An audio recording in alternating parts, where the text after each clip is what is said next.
Selamat pagi teman-teman, sudah pada ngopi belum ya? Kalau kita lihat air kopi itu hitam ya, pada biji kopinya itu sebenarnya putih. Jadi kopi itu bukan hitam, tapi putih.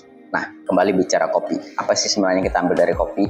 Kalau bicara kopi biasanya orang bicara masalah kafein. Tapi ada satu lagi, guarana. Guarana itu dia mirip-mirip dengan kopi ya, biji-biji apa bulat-bulat ya. Kandungan kafeinnya itu bisa 4-6 kali lebih banyak daripada kopi. Jadi sebenarnya guarana itu bisa mengoptimalkan dari energi kita, mengatasi kelelahan. Nah, guarana itu sebenarnya apa ya? Dia adalah sejenis tanaman merambat ya. Guarana mengandung berbagai macam zat seperti kafein, kemudian ada lagi antioksidan, kemudian theobromine, tanin, saponin, dan katekin. Nah, bahkan guarana mengandung antioksidan yang mirip dengan teh hijau.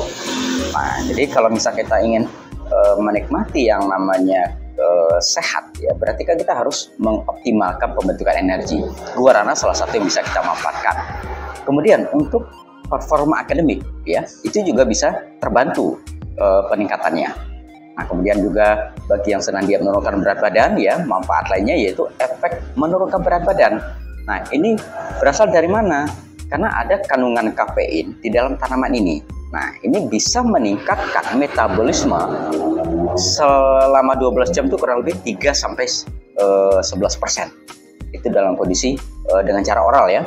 Sementara kita tahu secara oral itu penyerapannya itu 13% sampai 28%. Nah, bagaimana kalau kita menggunakan dengan metode transdermal, menggunakan sebuah plester yang hanya ditempelkan saja entah di bahu atau di punggung atau di perut ya, maka peningkatan penyerapannya kalau lewat oral itu 13% sampai 28%, secara teori metode transdermal itu bisa hampir mendekati 90%. Jadi wajar kalau orang yang menggunakan komponen guarana dalam bentuk plester transdermal, maka penurunan berat badannya bisa lebih cepat.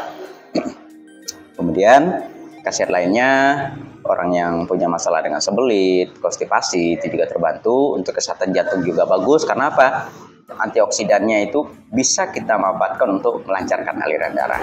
Kemudian salah satunya adalah dia mempunyai kemampuan menurunkan oksidasi kolesterol jahat atau LDL ya.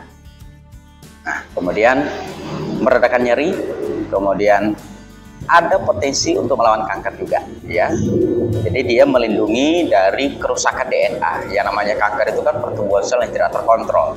Nah, efek anti kanker ya dari guarana itu disinyalir ya, itu berasal dari kandungan satin. Nah, yaitu senyawa yang mirip dengan kafein dan theobromine. Kemudian ada efek aktivitas melawan bakteri, menjaga kesehatan mata. Mengapa mata ya? Dia mengandung senyawa yang melawan stres oksidatif. Nah, stres oksidatif ini adalah faktor risiko utama gangguan mata terutama untuk usia lanjut. Nah, jadi guarana bisa menekan terjadinya stres oksidatif. Kemudian untuk kulit ini juga bagus ya, karena dalam produk-produk seperti krim, gel, kemudian ada lagi yang berbentuk salep. Nah, itu membantu untuk kesehatan kulit. Nah, kalau digunakan dalam bentuk transdermal, penyerapannya juga akan lebih efektif. Nah, yang paling menarik apa? Mengurangi rasa letih dan meningkatkan konsentrasi.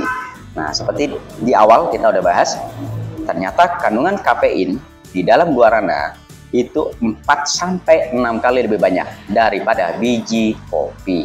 Nah, keunggulan dengan metode jalur transdermal atau gel lewat kulit, karena dia menggunakan sebuah plester, maka komponennya itu diserap hampir mendekati 90%. Jadi efektif, simple, praktis, dan ekonomis. Nah, untuk mendapatkannya silahkan Bapak Ibu cari plester-plester transdermal yang mengandung guarana.